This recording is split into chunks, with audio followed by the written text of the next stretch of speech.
Hi, welcome to Polar Ice Creamery's first live, my first live. I've got loads of questions come through via email. I will get to those as we go through, but we're going to make a really nice, easy, no-cook ice cream. So this is going to be a cold processed ice cream. We're going to make PB&J.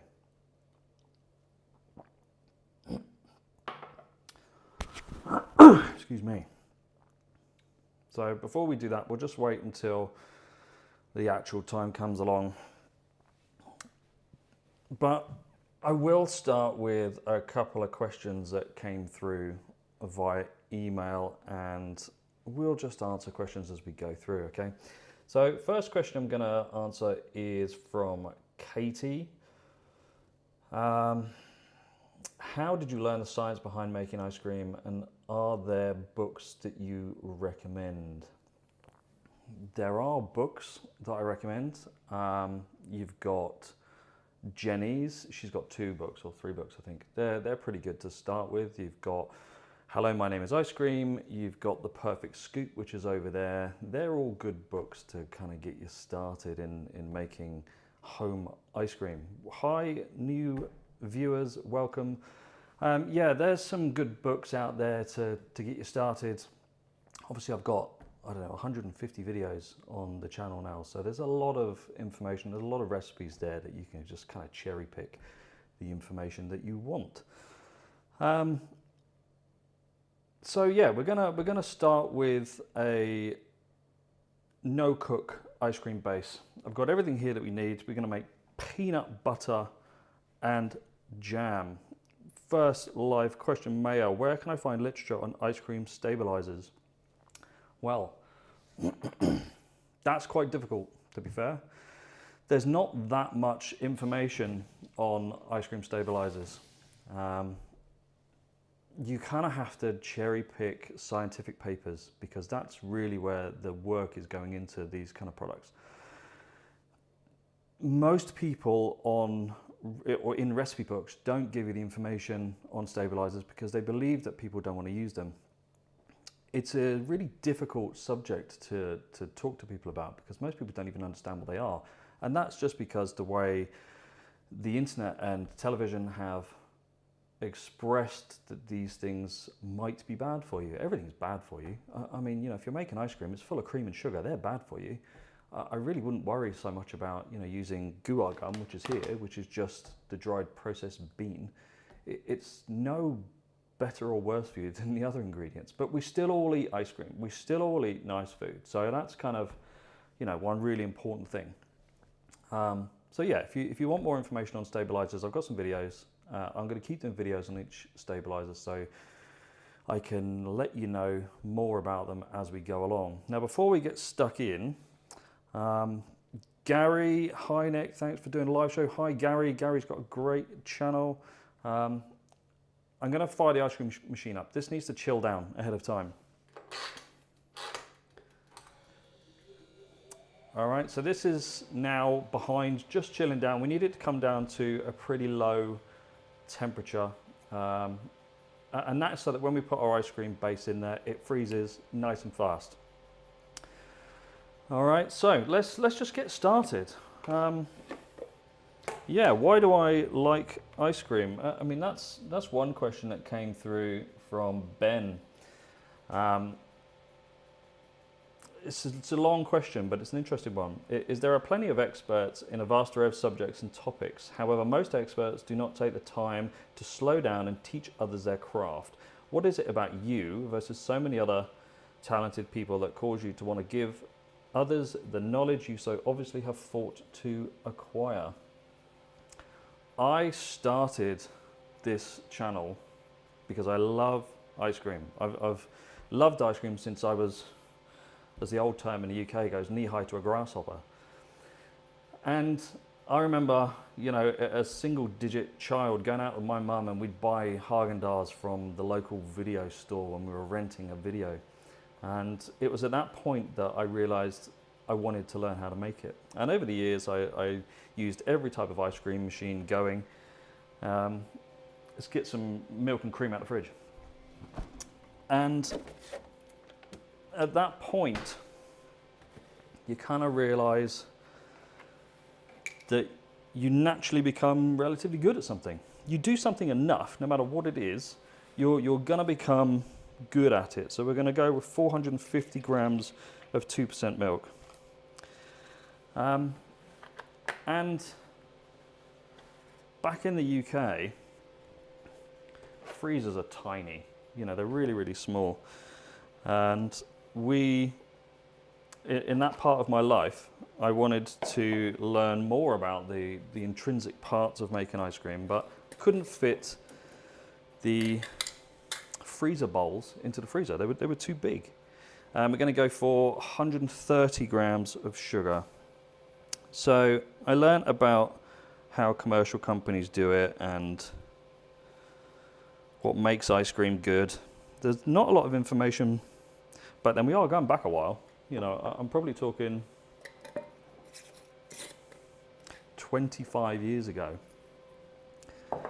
And into our sugar, we're going to put some guar gum, 1.5 grams of guar gum. I'm not going to measure it. I've done this enough. But over the time, I got pretty good at it. And I just wanted to make sure that when I started this channel, that people that really wanted to know about ice cream could do it properly and not just buy the store-bought rubbish. Because over the years, ice cream has become a really disappointing thing to buy. It tastes like junk. I mean, you've got to agree. You go to the supermarkets, it's all overrun, and it tastes like crap. So we got some more comments. Hi everyone, hi, thanks. Delicious ice cream whilst watching this. Nice, hopefully it's one of my recipes, I'm sure it is. Yes, hello, so I observed that you always put cream last in the mix and most others cook it at 75 degrees. Well, that depends on which video you're watching. Back in the UK, the cream itself was much better quality than the cream here. Mixing in the guar gum with the sugar, do this with all your stabilizers. You do this to break up any clumps and to make sure that when you put it in your liquid, it fully hydrates properly. And yeah, back in the UK, I didn't need to cook the cream out particularly. I mean, you do in a commercial environment because you need to pasteurize your mix anyway. So, right, so we've got our sugar and our milk in here. I'm reading my recipe. We're gonna do something a little bit different because I want to make a peanut butter ice cream. And I just want to talk about the issues of making peanut butter ice cream, and that is you need to distribute that peanut butter into something. We have our bowl. I'm going to warm this up just a little bit with a little bit of the cream. So the reason for doing this is to thin.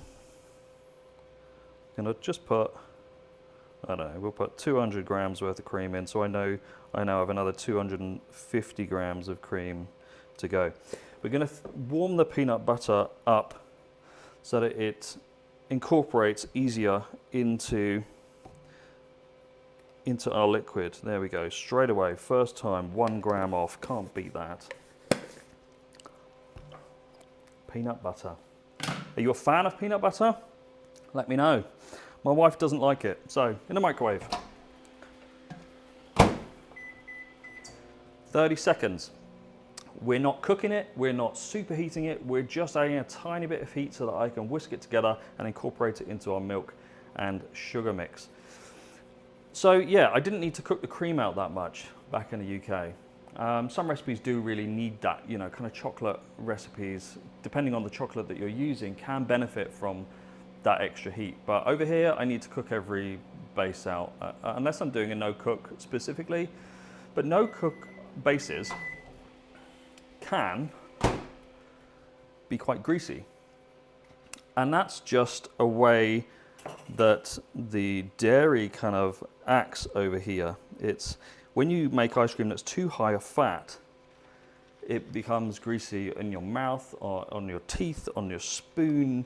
It becomes to some people quite unpleasant. I actually quite like it, you know. That's one thing that is really missing from a lot of modern ice creams is fat. This obsession with healthy ice cream. Not everything has to be healthy in life. You just have to have a balanced, healthy diet. And I think it's Van Leeuwen in the US, you know, not I can't remember what it is, but it's something like, you know, not everything good for you is bad or something like that, you know. But that is a point, you know. You can have something that's bad for you. Ice cream has never been good for you. Right, we've just warmed up the peanut butter with 200 grams worth of cream, and we're going to put that into there. It's going to make it easier to incorporate this as it's a no-cook base. So get that mixed in. And we're going to add in our final 250 grams of cream everywhere, all up my arm. So yeah, you don't have to heat your cream up. You don't have to cook your milk. Don't scald your milk or your cream. Changes the flavour. It makes it really unpleasant. It gives you this taste. Now there are some parts of Asia that actually do it on purpose to get that flavour. Personally, I don't like it, but each to our own. So we've got a 450 grams of milk, 450 grams of cream, we've got a 120 grams of sugar, we've got 65 grams of peanut butter, or 1.5 grams of guar gum. Finally, we're just dropping in 30 grams of corn syrup. Get that stirring. We want to make sure that that guar gum and the sugar is completely dissolved and incorporated. We've probably got 5 minutes on the machine to chill down. So we're going to put that in the fridge. You know what? One thing I have forgotten is our skim milk powder. Can't forget that. 45 grams skim milk powder. Thought it was looking a bit thin. 45 grams. In we go. Someone asked a question the other day about their skim milk powder, that it had much bigger granules. Does it make a difference? No, it doesn't make a difference. As long as it dissolves, and milk powder will dissolve in cold process, no problems at all. You don't need to heat it up, it just needs time. Back in the early days of the channel with UK ingredients, I would often just put it in there and leave it in the fridge to hydrate. And once you take it out of the fridge, you whisk it back together. Absolutely nothing wrong with it at all. So there are some parts of ice cream making that you can use a bit of common sense with. And there are a lot of people out there that really don't have any common sense. So 5 minutes in the fridge, just while the machine keeps chilling down. Have we got any room? There we go. So there we go, a couple more questions. Let's see what we got. Does it depend on the fat content? Nice. Multitasking, yeah, nice. Let's have a look. We enjoy fresh ground peanut butter. Yeah, I bet that's really nice. It's something that I'd love to do. You know, get a mélangeur and grind it up. You could use those for chocolate as well. You know, it's like a nut butter grinder, I think some places call it, but it's the French name of mélangeur. It's 2 wheels of stone that run what is solids through and eventually grind it down to a fine powder. Yeah, I'd love to get one of those. Can the recipe be posted? I came in late, so I didn't get how much of the stabilizer. Yes, I will. Once the live's finished and it goes onto YouTube, it will go on as a standard video. In the description, I'll put this recipe. It's super simple. It's 1.5 grams of guar gum. For a cold process, you've got a limited amount of stabilizers. You've got xanthan gum, guar gum, and CMC. There's a couple of others, but you're not going to probably find them in everyday stores. Guar gum's great, gives you a little bit of chew. Don't go too far with it because it becomes really gummy. Xanthan gum has the opportunity to be really gummy. And I did some tests for a company that wanted specifically to use xanthan gum in their commercial ice cream. And I made their version and it came out like wallpaper paste. You know, it's really lumpy and horrible. You kind of have to be careful. And that is why, if you're going to use stabilizers, get one of these. This is a micro scale and it goes down to 0.01 grams. They're not expensive. 10 pounds, $10, 10 euros. You know, it's the same price. Amazon special, they'll all do the job. If you really don't like using grams, I mean, everyone thinks that the UK is all about the metric system. It's not. We have this bastardized version of weights, scales, and measures like every other country. America is the same, you know. Use what you want to use. You want to use cups, use cups. Want to use grams, use grams. I use grams because measuring stabilizers in a teaspoon is difficult. Once you know how to do it, and once you've done it enough, you know how much you're going to add. It becomes second nature, like anything. You do something enough, you become really good at it, and you'll know how much to put in. On to another question from Jolene. Jolene's a long-term supporter of the channel. She couldn't make it today. Hi, Jolene. Is there something you miss about the UK since moving to Canada? Yes and no. It's all petty stuff, you know. Some of the food over here is a bit wild with preservatives. I kind of get it though, because you know, Canada is the second largest country in the world. It's massive. And you don't really understand how big it is until you're here. When we first moved here, we were shocked at how little people walked places or biked places, but actually you realise everywhere's so bloody far away, you can't. So yeah, some of the foods maybe, but it's much cheaper to eat out here. You know, you can go and eat out. For a family of 3, we can go and eat out and have change from like $70, $80 Canadian, which is like 50 quid, you know, UK. You take a family of 3 out in the UK, you're looking at double that for a reasonable meal. I miss fish and chips. I'm a big fish and chip fan. I've tried it at quite a few places over here, and I haven't found any that kind of go or meet my expectations as a UK guy. But no, not really. Best thing I ever did in my entire life, apart from marrying my wife and having our daughter, we say on a regular basis how happy we are here. You know, absolutely love where we live. And I say that hand on my heart as an honest statement. I love where I live. I look out the front of the house and I see the Rocky Mountains, and they're a 25-minute drive away.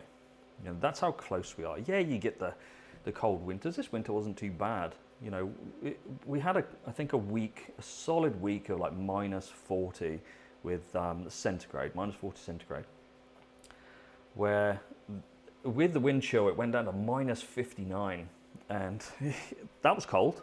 You know, not gonna lie. You don't go out in those temperatures. It's the insides of the doors were freezing up, the handles were frozen, you know, the inside of the windows were frozen. It's funny. We're fine, everyone else is fine. You kind of get used to it. Everything remains open here. It's not an issue. Yeah, I don't really miss that much of the UK. You know, it's raining all the time there. Yeah, I miss my family, but no, love it here. Right, we're nearly getting down to temperature. Yeah, I'd say we're good to go. So what we can do is clear the decks a little bit. And we're gonna get our ice cream into the machine to churn. All right, so it's been on for about 10 minutes. So one final quick stir. Milk powder's fully dissolved, texture's where I need it to be. Some people wonder how you can tell when an ice cream mix is ready to go texturally, you know. And that is, it's the same kind of thing. When you make a custard, you do the back of the spoon wipe. And you'll make a nice band through the mixture and it won't flow back in. Then you know you're good, texture's good. So let's get this in the machine now.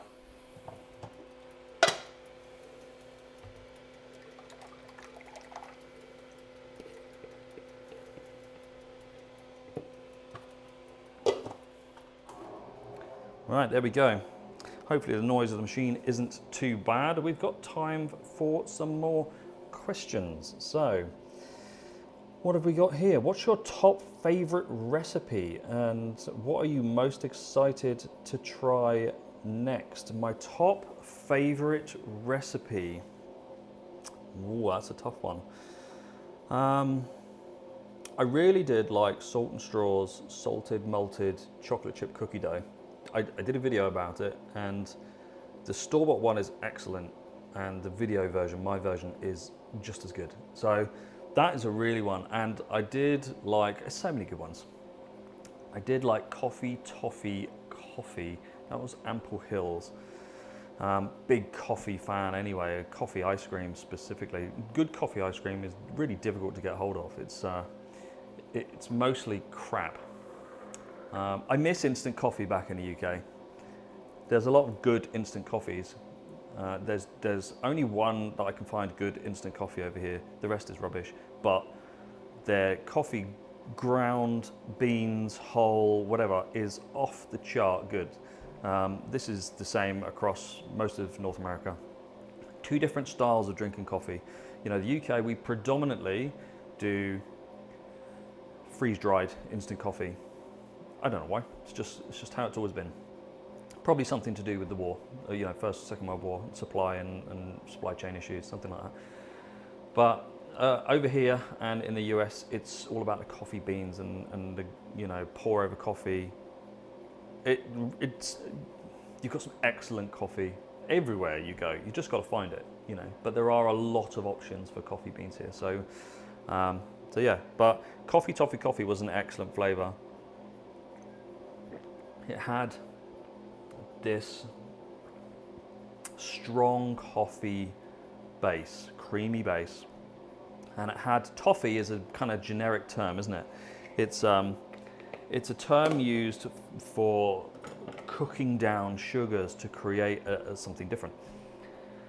But the Coffee Toffee Coffee, difficult to say. Toffee is kind of softish. You know, it's got a different texture, and that was chocolate covered as well. So I had this layer of chocolate over the top. And when you put that in the actual ice cream, you had this slight bitterness of the coffee and that super sweet add-in of the toffee, chocolate covered toffee. Oh, it's making my mouth water. I'm gonna have to make that again. So yeah, really, really nice. How do you decide between glucose syrup, corn syrup, or dextrose, or do you use whatever is easily available at that moment? You said they're practically the same. So corn syrup, dextrose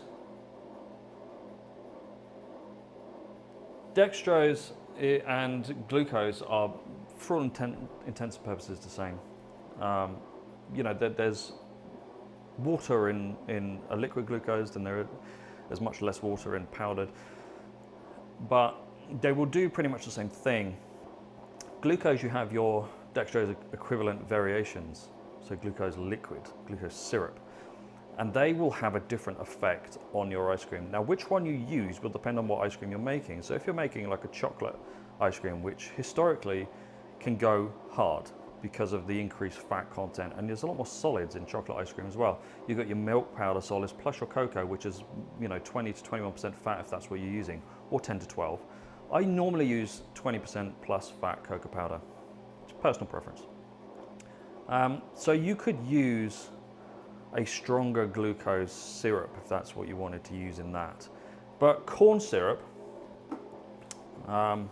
just off the shelf. Golden syrup as well, slightly different in chemical makeup, but essentially they're a mix of glucose and fructose. Now, don't let fructose scare you off, because honey is a mixture of glucose and fructose. Honey is super cheap here. Honey is really expensive in the UK. I say super cheap, you know, relatively speaking, of course. So honey is basically a dirty invert sugar, which is what essentially these are. So when you invert a sugar, you turn some of it into glucose and or fructose. So you get this combination of the two. And fructose is much sweeter than glucose, and it also affects the freezing point differently. So deciding on which one to use normally boils down to what ice cream you're making. There are so many different flavors and types. You've just got to find out which one works best for you. But also, corn syrup in an ice cream does something special. It creates a velvety texture that's really difficult to recreate when you don't use corn syrup. So play with it. You know, subtract some of your standard sucrose, add slightly less, the equivalent of corn syrup or golden syrup, and see how it turns out. I love using golden syrup in chocolate ice cream because it creates this slight caramel kind of flavor. You know, it's got the molasses element flavor to it, which really goes well with chocolate ice cream. So give it a try. Sheena, hi Sheena. What is the importance of adding milk powder instead of just using liquid milk? Well, this is an interesting question, and it's not often discussed. Milk powder does two things. It helps stabilize water because it swells up, it attracts water, bonds to it, swells up. That's whilst it's dissolving. And it increases your milk solids. Milk solids increase overrun. But actually what it's doing by adding skim milk powder to a recipe is you're simulating the reduction that happens in a commercial environment. So when you put an ice cream base into a batch freezer, it will, let's go back a little bit. When you put an ice cream base into a pasteurizer, you will heat it up to a certain temperature. Normally it's like 75 C for 15 seconds is the minimum kind of requirement. There is a low temperature pasteurization, which is 65 degrees C for anywhere between 30 and 40 minutes. You are reducing the water content in that stage. So by reducing the water content in your milk, obviously I predominantly use 2% milk here, but 2% milk is 2% milk solids, 98% water, okay? You're reducing that water content, which is increasing the solids. So you're making it more viscous, and that will have a creamier output from your machine. Adding skim milk powder kind of gives you that effect. You're adding more milk solids, which is giving your ice cream base the feel that you've actually reduced it by a certain amount. Now, if you use like locust bean gum, that needs hydrating at 80 to 85 C for a period of time, ideally.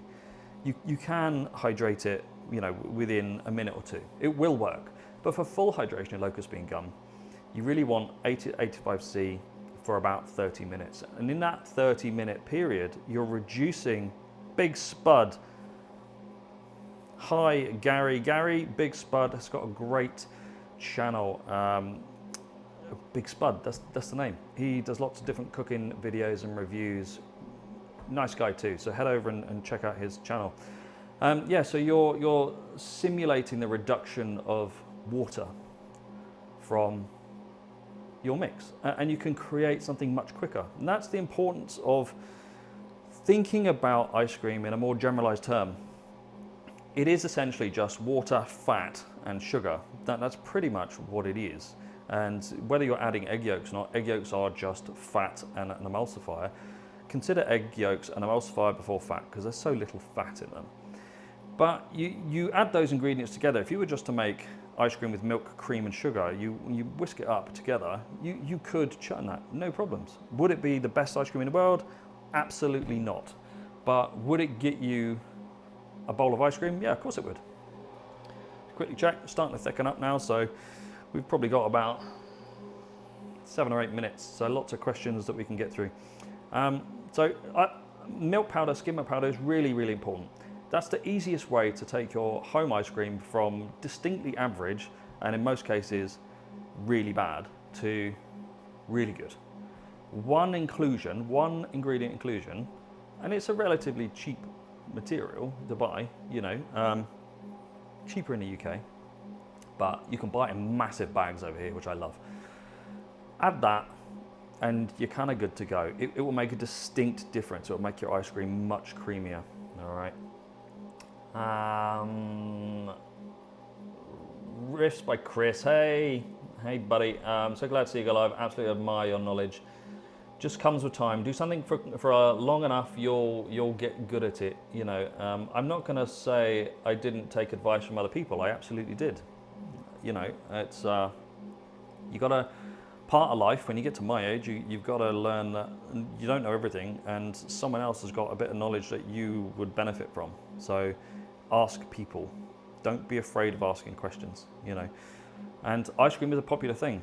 Ice cream companies are opening around the world every day because everybody that wants to buy it wants somewhere close to them. I've taken on 5 contracts in the last 2 weeks for commercial ice cream companies in the US, in Singapore, in Australia. I'm really excited to be working with 29 Coffee Roasters in Sydney. Amazing team. We had a team meeting the other day, and we've got some really, really exciting things that we're going to go through. So that's something to look forward to. Obviously, as we get down deeper into that and they're ready for release, I'll do a release video so you can actually admire the work that goes into something like this. We've got, I say we, it's me. I'm working with another ice cream startup in the US. Really, I can't say anything about it because it's a very unique product, but really excited because it's something different. We're doing something different, so it's different to every other ice cream you can find in the stores. It's not just a low sugar, low fat, ultra high overrun labeled as protein, healthy ice cream. It's none of that. It's real ice cream made with unique ingredients that are intrinsically more healthy for you. So really excited. Again, when social media time comes around, I'll talk about that. A few minutes behind. Hi, Mr. Echo Priest. Yeah, another supporter of the channel, long time supporter. Hi. Yeah, I got your email questions. Too many questions. Never have too many questions.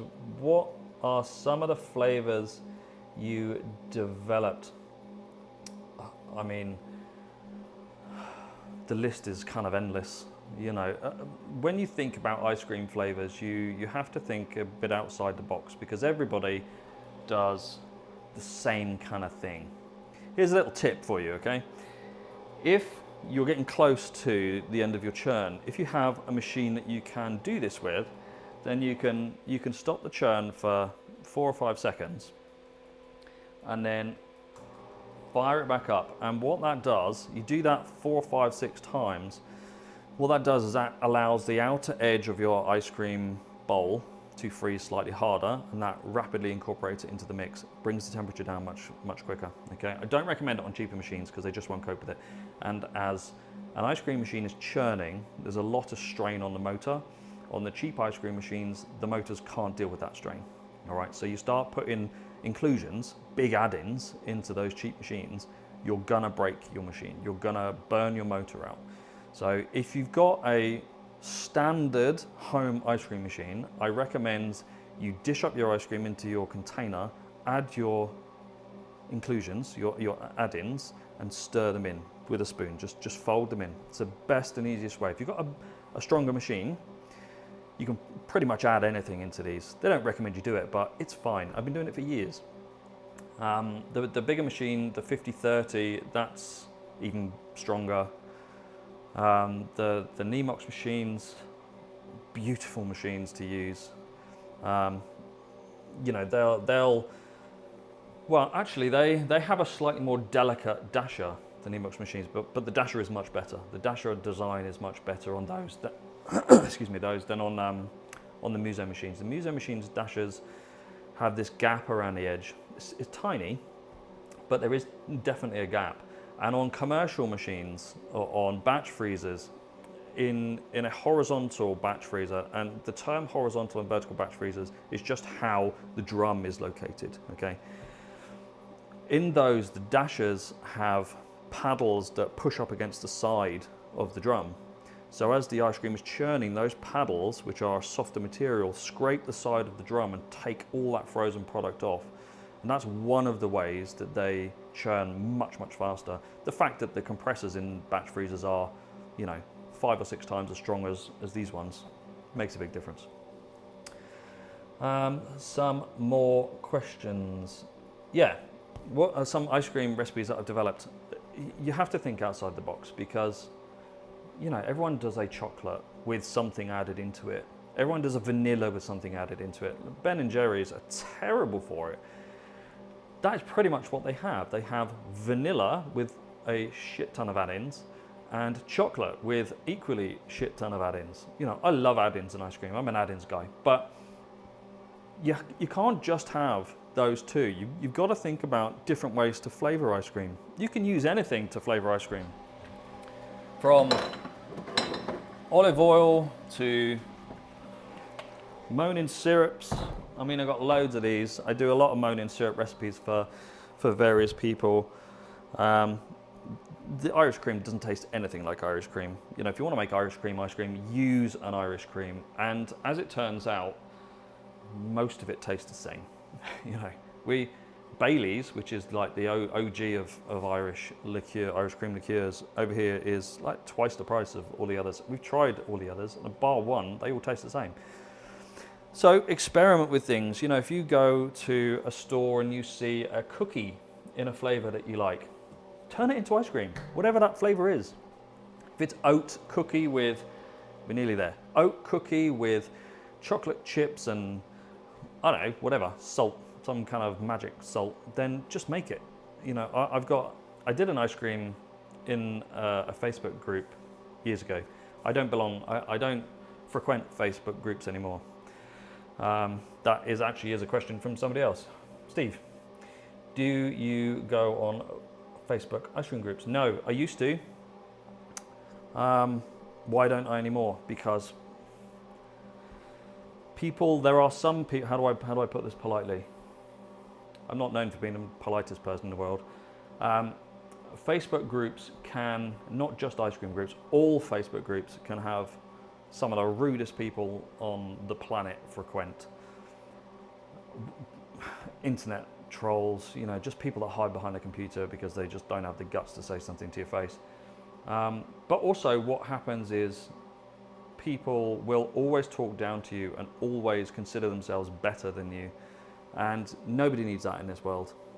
That is why I've come here and I give all of the recipes that I do and all of the advice that I have to all of you, because I do not consider myself better than anybody. I just consider myself just a bearded freak who wears Cookie Monster lounge pants in a YouTube live video. That's who I am. I want to make sure that you can get the most out of your ice cream making. And actually, you can use a lot of this science, regarding stabilizers for your other recipes as well. Yeah, it's one of those things. Facebook, gotta love it. Not. They are some wicked trousers. Yeah, they are. They are super cool. I had Cookie Monster trousers for years, but these are my new ones. Yeah, just bought the Viva Vertical first. Wouldn't get cold. Just got second unit yesterday and let it sit for 24 hours. I think delivery guys had it upside down. It's a 2-quart only, 170. Hope it works. It will work. Viva is actually a pretty decent brand. I've got a commercial account with Viva, but yeah, they did a really cheap batch freezer for like $1,000. £650, something like that. Surprisingly good. Yeah, surprisingly good. Leaving it for 24 hours is not a bad shout though, because it's just like a freezer, or a refrigerator. When you get those delivered, it's always recommended to leave it sat for 24 hours because the refrigerant inside needs to settle. It's shaken up, it's full of air bubbles, and you turn that on, and all those air bubbles are going to have a real problem trying to circulate your system. And once it's settled, the air bubbles become one solid mass, and then it's just circulating your liquid. So we are nearly there. We've got to do something else. I'm going to do one more question. Justin, pasteurizer and batch freezer or continuous production line? Well, that depends on how much ice cream you're making. If you're a home ice cream maker, please make sure you follow your local government standards. Ice cream is a high-risk product. A lot of places you can't make it in your home kitchen and sell it to locals. It's against the law. Why? Because you cannot follow health and safety standards properly for ice cream in a home environment.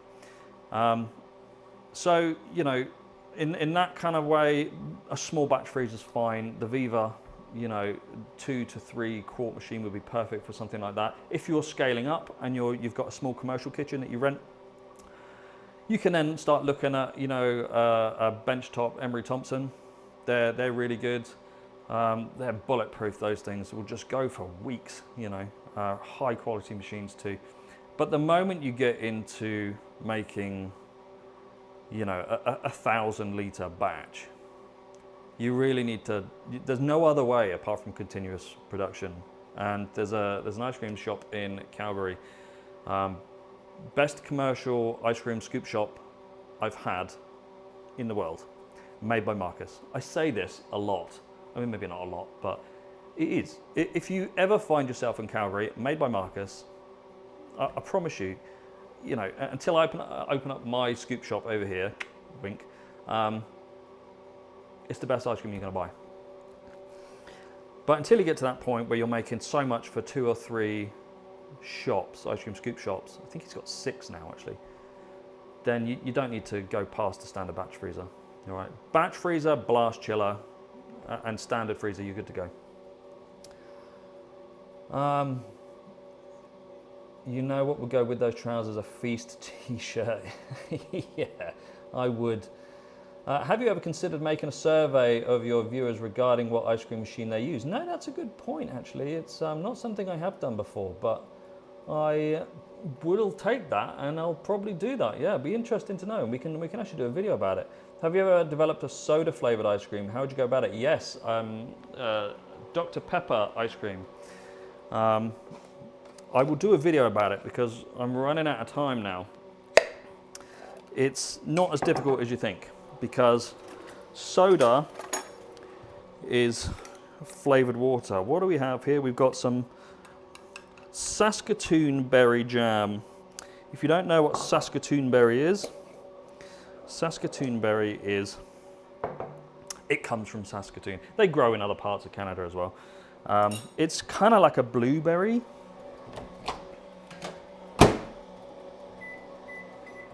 Just 20 seconds just to warm it up, thin it down. It's kind of like a blueberry. Get a little bowl. What do you think of my new little bowl? It's I show this in a video that's coming out next week. High protein ice cream, insanely high protein ice cream. It's kind of like a blueberry, yeah. Slightly different, but for all intents and purposes, it's a blueberry. But it smells really nice. Lots of fruit, solid, same size, same color, slightly different taste. Right, so we're churned. We're going to turn if you can do this on your machine, the higher end machines will allow you to do this. You can turn the freezer off. By turning it off just 30 seconds before, it allows the churning ice cream to take what's frozen off the sides and the bottom. Just makes it easier to load up, you know. But yeah, Saskatoon berry, really nice. We're gonna get some of this scooped up into our bowl and top it with some Saskatoon berry jam to make our PB&J ice cream. Yeah, we got time for one more question. Oh, so many questions, so many questions.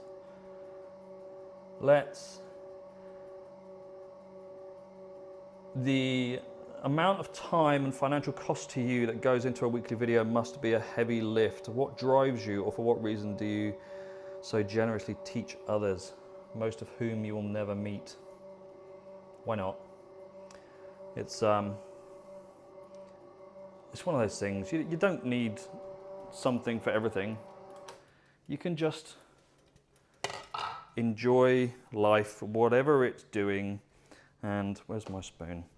And if that means helping other people at the same time, then why not? What's really nice is that the channel is now starting to grow a little bit quicker.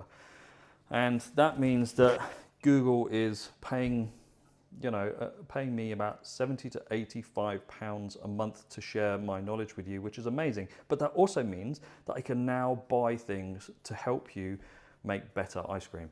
So I've got something being delivered next week, and it's going to make a really fun ice cream, and it's actually super cheap as well. So it's all about balance. Here we go. Look, ice cream straight out the machine. Look at that. And this is our cold process peanut butter ice cream. I'm going to put some of this in here, like so. Nice. And we're going to try something fancy. See if we can do this. Let's see if we can show you what this looks like up close and personal. There we go. Look, peanut butter ice cream with Saskatoon berry jam. Back to the main scene. Look at that technology. You gotta love it, haven't you? Only one thing to do. Oh, let's teeter over the edge. Let's try it. Let's get a spoon. Heart-shaped spoon. These came from Italy.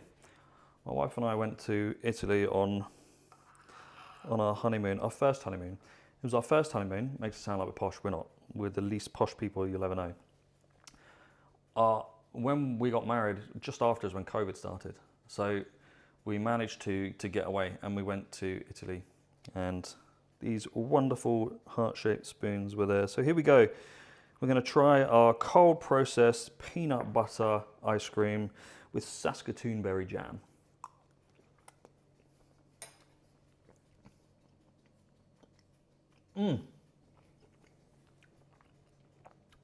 Oh, that's good. Ice cream is smooth. Super smooth ice cream. That peanut butter adds a nice bit of fat to it, so it kind of smooths it out a bit. Jam is good too. Oh, that is good jam. Kind of like a slightly acidic. It's got a totally different taste of blueberries. They kind of look like blueberries. They don't taste like blueberries. Saskatoon berry jam. Odds and sods. Hi Nick, bloody love the channel. Do you watch any other channels? Yes, I do. I watch quite a few channels. I have YouTube Premium, so I don't get the ads, but it's the ads are what help me keep my channel going. You pay for that in the YouTube Premium. Yeah, obviously big Spud, Brian Lagerstrom I watch. Cara and Nate. My wife and I like the adventures that they do. Who else of note? I don't know. Loads of channels, loads of food channels. But I watch the Whiskey Tribe. I'm a whiskey drinker. I drink rye whiskey, which comes from Canada, weirdly enough. It doesn't all come from Canada, of course. But yeah, so we like the wanderlust thing. We like looking at what the world has to offer, and that's kind of why we did what we did moving here. The world is much bigger than people remember. You live in your little bubble. If you're not careful, which is what I did, you live in your little bubble, and over time you forget what's out there. You don't go away on holiday, you don't go abroad to foreign countries, you don't visit other, other parts of the world and experience their life, experience their food. You don't do that. You just sit and fester in whatever part of the world you are.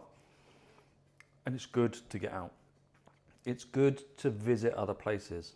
I'm quite lucky that my parents took us, me and my brother, to lots of places over the years when we were kids.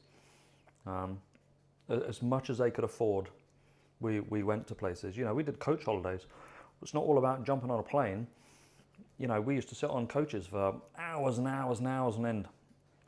But at the end of the day, I was lucky enough to see most of Europe. There's a lot of places I want to see still. I want to go to parts of India, parts of China. I want to go back to Japan. Tokyo just blew our mind. That was our big honeymoon. My wife and I, we went to Tokyo. We stayed in Shinjuku, and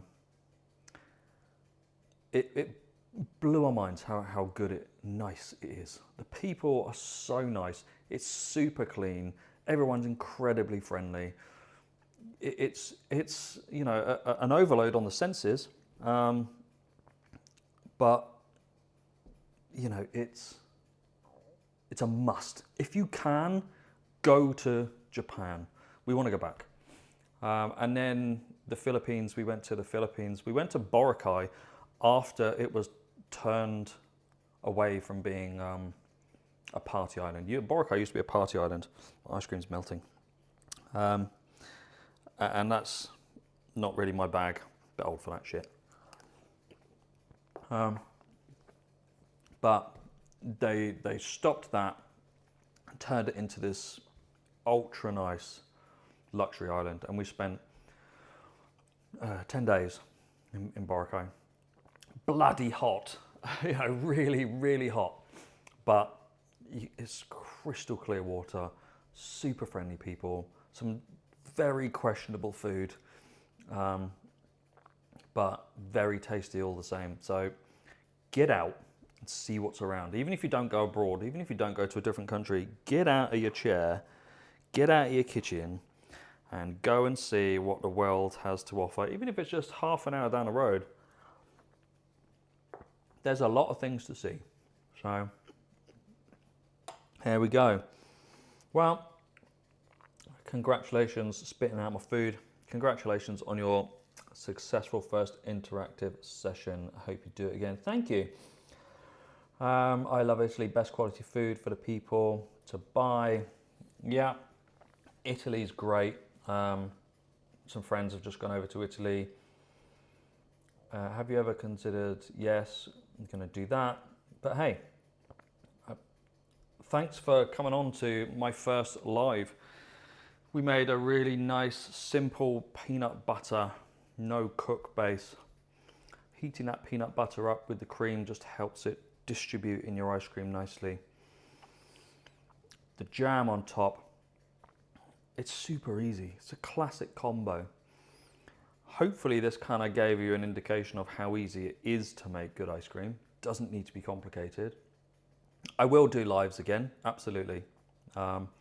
It's difficult on some of the recipes because they're so complex that I just simply can't do them all in this kind of time. The protein ice cream I could, but that's what's coming next week. High protein, really high protein. Now, before I finish the live, I just want to show you something. Right, I talk about this in next week's protein video, okay? Standard tub of Ben & Jerry's, the Tonight Dough. I'm gonna remake this, all right? Unopened. Weighs 423 grams. This low-cal, high-protein ice cream has no higher protein than any other ice cream out there, so that's a load of BS. It does have low calorie. It is low fat, but it only weighs 269 grams. All right, 269 grams for a tub of ice cream. That is insane. That is just air. I'm going to talk about that in the high protein ice cream with a little bit more, but On next week's video, you're going to see how easy it is to make ultra high protein ice cream that tastes like real ice cream should, has the right amount of overrun for real ice cream, and doesn't turn into a block of ice. And it's also got no sugar in it. Did I mention that? No. So no sugar, ultra high protein ice cream. Hopefully you're going to like this one. A lot of people have been asking for it, so there we go.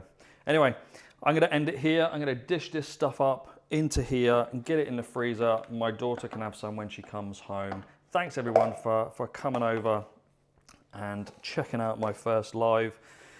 It's nice to chat to people on the comments. Loads more questions I didn't get through, but I'll do those on the next live. Probably do it in a couple of months or something. So for now, I'm going to say cheery bye. Thanks very much for watching. Don't forget to like and subscribe, and I'll see you next time.